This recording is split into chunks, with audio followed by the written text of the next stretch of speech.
So hello guys. आज हमारे पास एक क्वेश्चन है कि जैसे ये दो प्लेनेट है। ये एक प्लेनेट है स्मॉल वन जिसका मास है m, एंड ये दूसरा प्लेनेट है जिसका मास है 4m। ओके। एंड इस प्लेनेट का रेडियस r है और इस प्लेनेट का रेडियस 3r। ठीक है, आपको दिख रहा होगा। अगर कहते हैं कि इन दोनों के बीच में इनिशियल सेपरेशन 19r है, तो स्मॉलर जो प्लेनेट है, ये दोनों आपस में एक दूसरे के मतलब फोर्स लगा रहे होंगे। ये जो इस पे फोर्स लग रही होगी, मान लो ये बॉडी 1 है, ये बॉडी 2 है।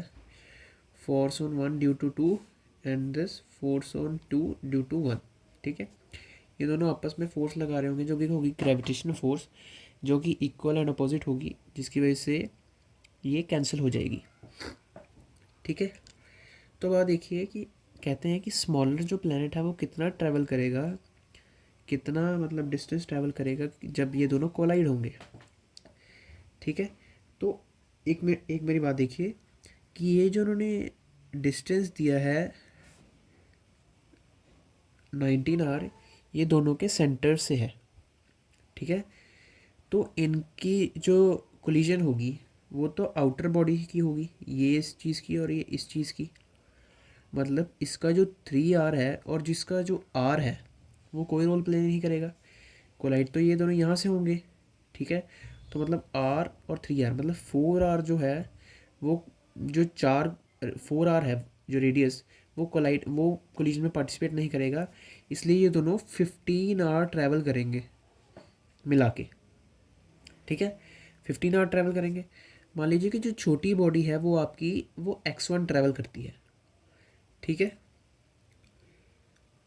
तो आप पहले इक्वेशन लिख लीजिए। इक्वेशन क्या लिखेंगे, और ये मान लो आपकी बॉडी x2 ट्रैवल करती है। ठीक है, तो वो देखिए, तो अब देखिए यहाँ पे नेट फोर्स जो है वो ज़ीरो है। ये सेंटर ऑफ मास का कंसेप्ट है। तो x centre of mass, y centre of mass का तो कोई रोल ही नहीं होगा, y डायरेक्शन में तो सेंटर ऑफ मास होगा ही नहीं वहाँ पे।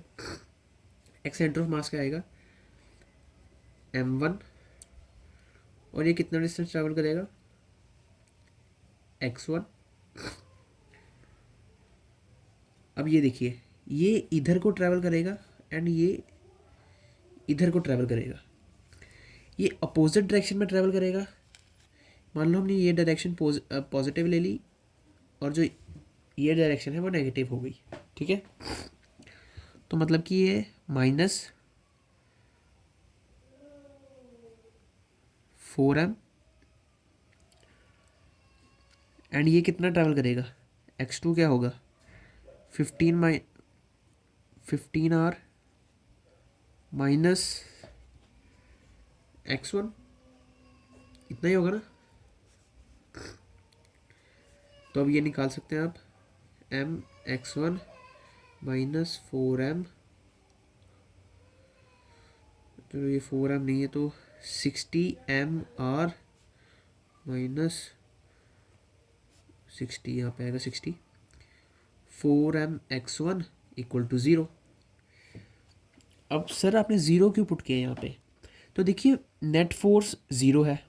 अगर नेट फोर्स ज़ीरो होगी, ये क्या होती है मास इंटू एक्सेलरेशन, तो इसकी एक्सेलरेशन क्या आ जाएगी 0/m, ज़ीरो। एक्सेलरेशन ज़ीरो होगी। अगर एक्सेलरेशन ज़ीरो होगी मतलब कि वेलोसिटी जो है सेंटर ऑफ मास की वो कांस्टेंट है। सेंटर ऑफ मास की अगर वेलोसिटी कांस्टेंट है तो मतलब कि सेंटर ऑफ मास अपनी जगह पर ही है। अनलेस एंड अनटिल कोई बाहर से फोर्स ना लगाए तो सेंटर ऑफ मास हमेशा अपनी जगह पे ही रहेगा जब तक कोई नेट फोर्स बाहर से नहीं लगती। इसलिए यहाँ पे ज़ीरो पुट किया। तो अब आप देख सकते हैं, सॉरी यहाँ पे ये प्लस हो जाएगा, माय मिस्टेक। तो ये क्या हो जाएगा 5m(x1) इक्वल्स टू 60m(r), तो ये कट हो जाएगा, and x1 equals to 12r।